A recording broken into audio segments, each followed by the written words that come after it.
अस्सलाम वालेकुम दोस्तों भाइयों, क्या हाल चाल है? तब से ठीक ठाक, उम्मीद करता हूँ आप ठीक ठाक होंगे और आपकी दुआ से मैं भी ठीक ठाक हूँ। और अल्लाह पाक से दुआ है कि अल्लाह पाक आपको सेहत और तंदुरुस्ती वाली ज़िंदगी अता फरमाए। तो दोस्तों आज बात करेंगे मौत के हवाले से कि हमारे गांव में एक शख्स रहता था जो कि पहले कहाँ था और जब उसकी डेथ हुई उस वक्त वो कहाँ था।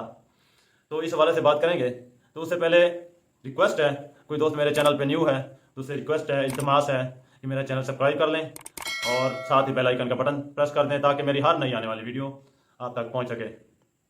तो दोस्तों बात शुरू करते हैं। हमारे इलाके में गांव में एक शख्स रहता था जो कि गरीब घराने से ताल्लुक़ रखता था और वो जब से पैदा हुआ और जब से उसने होश संभाली तब से लेकर मौत तक का जो सफ़र था उसका, जब उसने होश संभाली तो उसने मेहनत मजदूरी की, क्योंकि गरीब घराने से ताल्लुक़ रखता था। उसने मेहनत मजदूरी की और मेहनत मजदूरी के साथ साथ उसने खेती बाड़ी का काम शुरू कर दिया और साथ साथ खेती बाड़ी करता रहा। तो घर के हालात कुछ इस तरह के थे कि वो पढ़ लिख नहीं सका, खेती बाड़ी करता रहा, साथ ही घर के सर्कट चलता रहा, खेती बाड़ी करता रहा और साथ घर का सर्कट चलता रहा। इस तरह करते करते दोस्तों एक वक्त आ गया कि उसकी शादी की। फिर शादी करने के बाद फिर उसने साथ साथ खेती बाड़ी का सिलसिला चल रहा है। उसकी अपनी ज़मीन तो नहीं थी लेकिन वो किसी की ज़मीन में खेती बाड़ी करता था, यानी कि किसी की ज़मीन में आधे खर्चे पे बिजाई कर लेता था।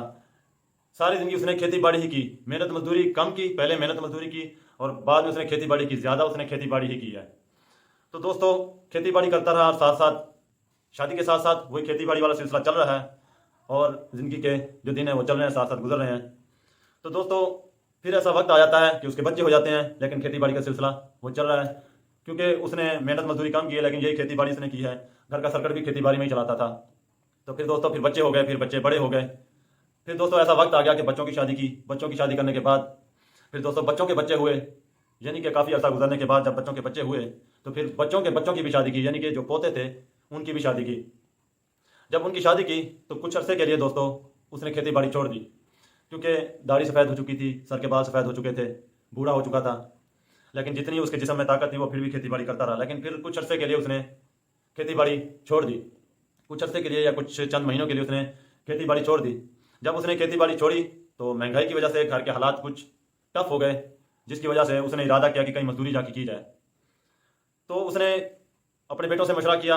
तो दोस्तों घर के हालात कुछ इस तरह के थे कि उसने सोचा कि कहीं मजदूरी की जाए, लेकिन यहाँ पे महंगाई इतनी थी कि मजदूरी पे भी कोई नहीं रखता था, मजदूरी थी नहीं यहाँ पे। तो उसने फिर कहीं रब्ता किया, कहीं कांटेक्ट किया।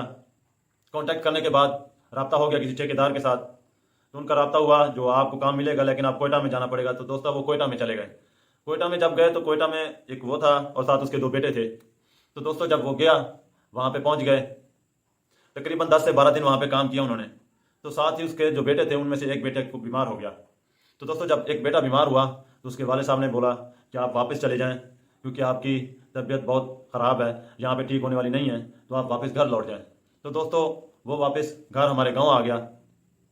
तो जैसे ही वो गांव पहुंचता है तो तकरीबन गांव पहुंचता 2 दिन के बाद ही उसको कॉल आ जाती है, जो उसके वाले साहब की, उसका जो दूसरा भाई होता है वो भी उसके साथ होता है, उसकी कॉल आती है कि हमारे वाले साहब तो इस दुनिया फानी से रुखसत कर गए हैं।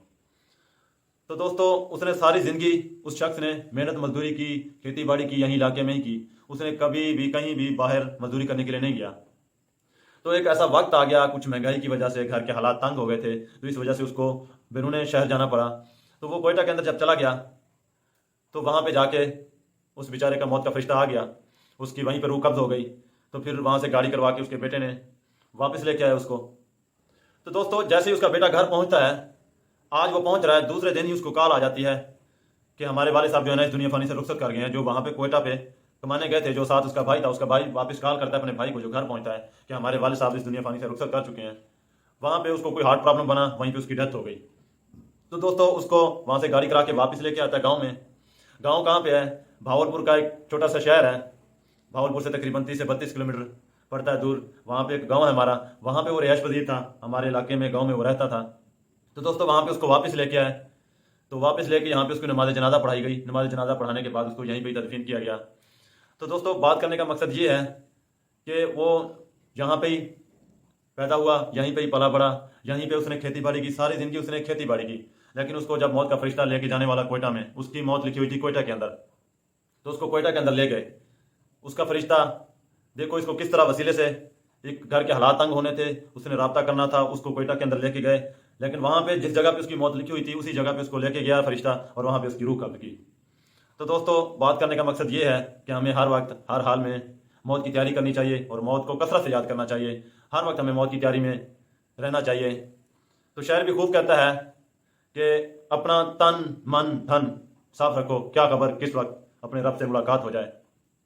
تو دوستو ہمیں کوشش کرنی چاہیے، گناہوں سے دور رہنا چاہیے، گناہوں سے سچی اور پکی توبہ کرنی چاہیے اور زیادہ سے زیادہ نیکی کرنی چاہیے اور درود پاک کثرت سے پڑھنا چاہیے، کیونکہ درود پاک وہ واحد عبادت ہے جو ڈائریکٹ قبول ہوتی ہے۔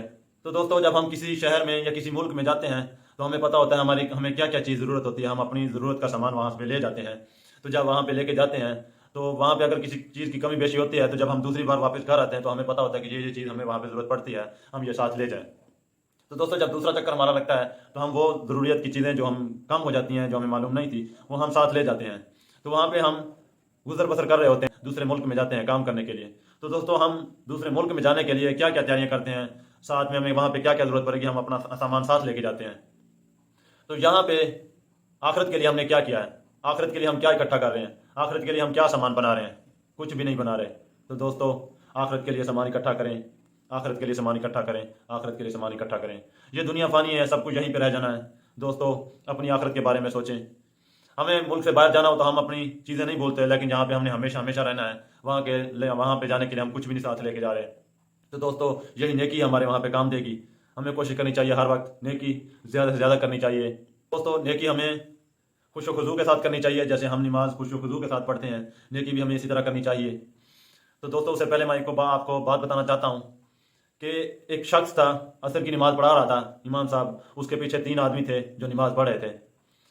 تو امام صاحب عصر کی 4 رکعتیں ہوتی ہیں، عصر کی نماز پڑھا رہا تھا، تو امام صاحب نے غلطی سے دوسری رکعت میں ہی سلام پھیر دیا۔ تو پیچھے جو 3 شخص کھڑے تھے، 3 آدمی کھڑے تھے، تو ان میں سے ایک شخص نے بولا کہ آپ نے جو ہے نا دوسری رکعت میں سلام پھیر دیا ہے، 2 رکعتیں آپ نے بھول گئے ہیں، امام صاحب کو کہہ رہا تھا۔ جو دوسرا شخص تھا اس سے پوچھا گیا تو اس نے بتایا کہ مجھے لگتا ہے کہ آپ نے 4 رکعتیں ہی مکمل کی ہیں۔ تو جو تیسرا شخص تھا اس سے پوچھا گیا کہ آپ بتائیں کتنی رکعتیں مکمل ہوئی ہیں۔ تو جو تیسرا شخص تھا اس نے بتایا کہ 2 رکعتیں مکمل ہوئی ہیں۔ تو آپ نے سلام پھیر دیا، 2 رکعتیں ادا ہوئی ہیں، ابھی 2 رکعتیں باقی ہیں۔ تو امام صاحب نے بولا کہ آپ کو کیسے پتا ہے کہ میں نے 2 رکعتیں میں سلام پھیر دیا ہے؟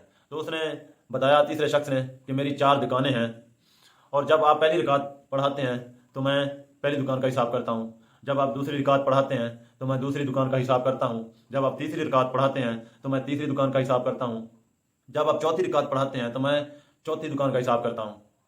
تو اس لیے میں نے ابھی 2 دکانوں کا حساب کیا تھا، تو آپ نے دوسری رکعت میں سلام پھیر دی۔ تو دوستو اس طرح نہیں ہونا چاہیے کہ ہم نماز میں اپنے کاروبار کو لے کے بیٹھ جائیں۔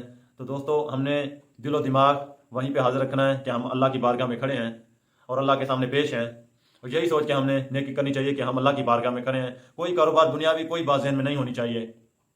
تو دوستو دعا ہے کہ اللہ پاک آپ کو زیادہ سے زیادہ نیکی کرنے کی توفیق عطا فرمائے اور مجھے بھی زیادہ سے زیادہ نیکی کرنے کی توفیق عطا فرمائے۔ تو دوستو ویڈیو اگر آپ کی اچھی لگی ہو تو لائک کر دیجیے گا اور کمنٹ سیکشن میں اپنی رائے کا اظہار بھی ضرور دیجیے گا۔ تو ملتے ہیں نیکسٹ ویڈیو میں۔ السلام علیکم۔